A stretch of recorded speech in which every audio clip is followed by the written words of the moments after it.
অবস্থা সবার? আসসালামু আলাইকুম, আশা করি সবাই ভালো আছেন। আজকে আপনাদের একটা কথা বলি ভাই, পৃথিবীতে সবচেয়ে দামি জিনিস কি? দামি জিনিসের নাম কি কেউ জানেন?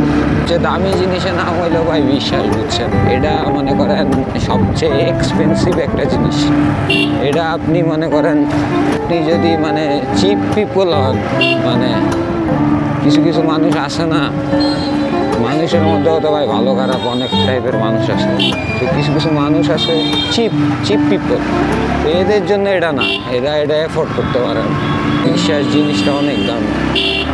আমি দুনিয়াতে ভাই যত রকমের, আমি অনেক বিশ্বাসী মানুষও দেখছি, আবার হিউজ পরিমাণ স্ক্যামারও দেখছি, যেগুলো মনে করেন মানে বিভিন্ন রকমের স্ক্যাম করে, টাকা পয়সা করে, অন্যান্য জিনিস নিয়ে খেলে। তো এর লেগে আমি বললাম যে চিপ পিপল জানি না ভাই, আমি তো বিশ্বাস জিনিসটা অনেক দামি। এটা হলো পৃথিবীর সব থেকে একটা দামি একটা জিনিস। এটা যদি আপনার ভিতরে সেট করে নিতে পারেন, তাহলে আপনি অনেক দূর আগায় যেতে পারবেন। এই শুধু আমার কথা না, এটা অনেক আগে থেকেই মানুষ বইলে আসতেছে। আমি তো ভাই শনি 8 দিন হয়েছে দুনিয়াতে আসছি, আমার আর বয়স কত, কিন্তু ছোটো পোলাপান। কিন্তু মনে করেন যারা আগের কালে যুগের পর যুগ ধরে যে মানুষ আসছে, যুগের পর যুগ ধরে কত মানে বড় বড় মাপের মানুষ আছে। পৃথিবীর সবচেয়ে শ্রেষ্ঠ যিনি হযরত মুহাম্মদ সাল্লাল্লাহু আলাইহি সাল্লাম, উনি নিজেই বলে গেছে যে কারো বিশ্বাস পাই না। এই জন্য বললাম বিশ্বাস জিনিসটা অনেক দামি, অনেক দামি। আমি জানি এটা সবাই জানেন, বাট যাই নাও না, না জানার মতো অনেকেই কাজ করে। এখন বলবে না জানার, যাই নাও না জানার মতো, মানে এই যে বাংলাদেশের মধ্যে দেখেন চুরি চামারি ছিনতাই, তো সবটা একটা স্ক্যাম না? মনে করেন বাংলাদেশে কেউ কাউরে বিশ্বাস করলেই ওর প্রথম ইন্টেনশনই থাকে যে আরে কেমন হোক আমাদের। এগুলো হলো বাঙালির ইন্টেনশনের কথা। আর কি বলবো ভাই, কষ্টের কথা, কষ্ট অনেক ভাই, কি বলবো, এটা আর শেয়ার করা যায়।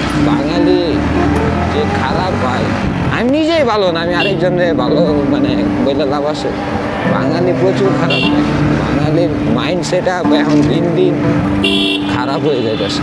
সময় এরকম হইব যে মানুষের ক্ষতি করতে, স্ক্যাম করতে, মানে টাকা পয়সা মাইরে দিতে, বা ধরেন অন্য কোনো একটা জিনিস দেওয়া বিশ্বাস করলো ওই লোকটারে, কিন্তু ওই বিশ্বাসটা রাখবো না। এরকম সময় খুব শীঘ্র আসতেছে যে একটা মানুষও এরকম থাকবে না যারা আপনি বিশ্বাস করতে পারবেন অন্তত কিছু। কারণ দুনিয়াটা ভাই এখন প্রচুর দিন দিন কেমন জানি হয়ে যাইতেছে, মানে যে যারা মাইরা খাইবো কাইটা খাইবো এরকম একটা চিন্তাধারা। বা এরকম চিন্তাধারা আমার মধ্যে নাই, যেটা আমি পার্সোনালি বললাম। আর আল্লাহ কোনো না হবে কতটুকু পারি যে আমি আছি, ভালো আছি আলহামদুলিল্লাহ, আল্লাহ অনেক ভালো রাখছে, আল্লাহ কাছে লাখ লাখ শুকরিয়া। কারোটা মাইরা, কারোটা চুরি কইরা, কারোটা ইয়া কইরা খাওয়ার ইচ্ছা নাই।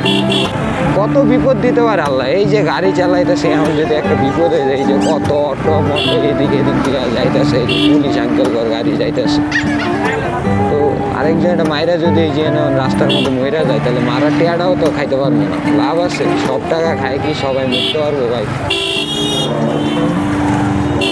এটাই ভাই, আজকের ভিডিও পর্যন্তই। সবার একটা কথাই বলবো, সবাই সবার বিশ্বাসটা ধরে রাখবেন। বিশ্বাস অনেক দামি একটা জিনিস ভাই। এটা মনে করেন ছোট লোক, যারা ছোট লোক আছে, ছোটখাটো লোক এটা ধরে রাখতে পারে না। একটা সময় বিশ্বাস অর্জন করলেও এটা ধরে